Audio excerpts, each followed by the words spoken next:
தோழர்கள் அனைவருக்கும் வணக்கம். தமிழக அரசியலை குழப்புகிறாரா திருமா? Twist maker.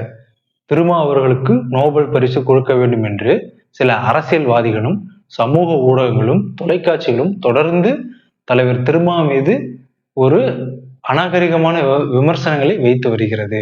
இன்று அவர் சொன்ன கருத்தினுடைய உள்நோக்கத்தை யாரும் புரிந்து கொள்ளாமல் வெறுமனே அவரை விமர்சிப்பதையே நோக்கமாக கொண்டிருக்கிறார்கள்.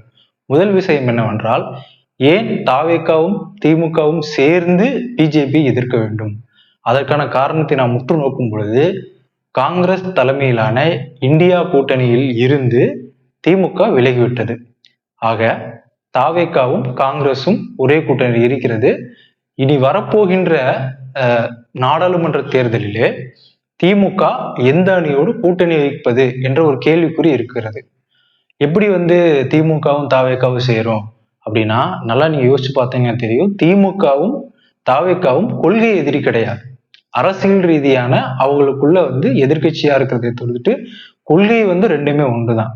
அப்போ மத்தியில நம்ம மதர்சார்பின்மையை ரொம்ப அழுத்தமா முன்வைக்க வேண்டிய தேவை இருக்குது. ஏற்கனவே பிஜேபி தன்னுடைய திட்டங்களை செயல்படுத்த முடியாம அதாவது அரசியலமைப்பு திருத்துற மும்முரமான வேலையில ஈடுபட்டு வருது. போன ஒரு பில்லு கூட, அதாவது நாடாளுமன்றத்தினுடைய உறுப்பினர்களுடைய எண்ணிக்கையை அதிகரிக்கணும், பெண்களுக்கு நாங்க முக்கியத்துவம் தரோம்னு சொல்லிட்டு ஒரு பில்லை கொண்டு அது அவங்களால நடைமுறைப்படுத்த முடியாம போச்சு. ஆக இப்ப மாறிய அரசியல் சூழல் பாஜகவுக்கு சாதகமா போயிடக்கூடாது.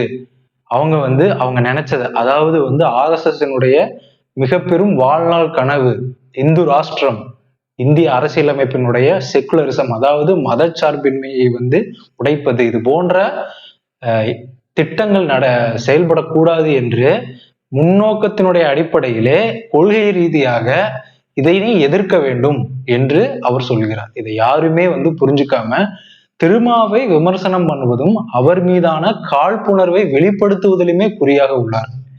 இப்ப கூட்டணியில அவர் இருக்காரா இல்லையா, கூட்டணியில இருந்து விலகுவாரா இல்ல தனியா, இந்த மாதிரியான விவாதங்கள் நடந்துட்டு இருக்குது. இப்போ கூட்டணியில் இருக்கிறதுனாலயோ விலகுறதுனாலயோ யாரு மேல ஆதரவு தருதோ பிரச்சனை கிடையாது. பிஜேபியை எதிர்க்கக்கூடிய சக்தியாக தமிழ்நாடு இனிவரும் காலங்களில் இருக்குமா அப்படின்றத கேள்வி. அதனால தலைவர் திருமா அவர்களை வெறும் அரசியல் ஒரு கட்சி தலைவர், ஒரு இயக்கத்தினுடைய தலைவர் என்று பாராமல் மிகப்பெரிய ஒரு அரசியல் வியூகராக எல்லாரும் பார்க்க வேண்டும். ஒரு அரசியல் ரீதியான ஒரு கருத்தை ஒரு தலைவர் முன்வைக்கும் பொழுது அது ஏன் முன்வைக்கப்படுகிறது, அந்த கருத்தை அவர் ஏன் சொன்னார், அதற்கான தேவை என்பதை பற்றி ஆராய்ந்து அறிந்து அதன் அடிப்படையில் விமர்சனம் வைக்க வேண்டுமே தவிர வெறுமனே எள்ளி நகையாடுவது போல அவருக்கு நோபல் பரிசு கொடுக்க வேண்டும் அப்படி என்று சொல்வது மிகவும் கண்டனத்துக்குரியது. திரு வைகோ அவர்கள் ஒரு 90களிலே மிகப்பெரிய அரசியல் சக்தியாக நான் தான் மாற்று சக்தி என்று சொல்லி மிகப்பெரிய ஒரு விஷயங்களை செய்து வந்தார். ஆனால் கால ஓட்டத்தில் அவரும் அவருடைய கட்சியும் கரைந்து விட்டது.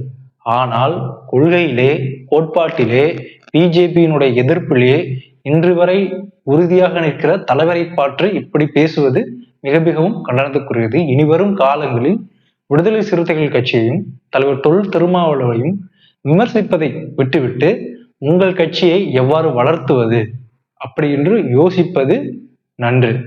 மேலும் இது மாதிரியான உண்மையான அரசியல் தெளிவுமிக்க சமூகத்துக்கு தேவையான வீடியோக்களை பார்க்க வேண்டும் என்றால் துருவ் ஸ்டார் தமிழ் சேனலை சப்ஸ்கிரைப் பண்ணுங்கள். நன்றி.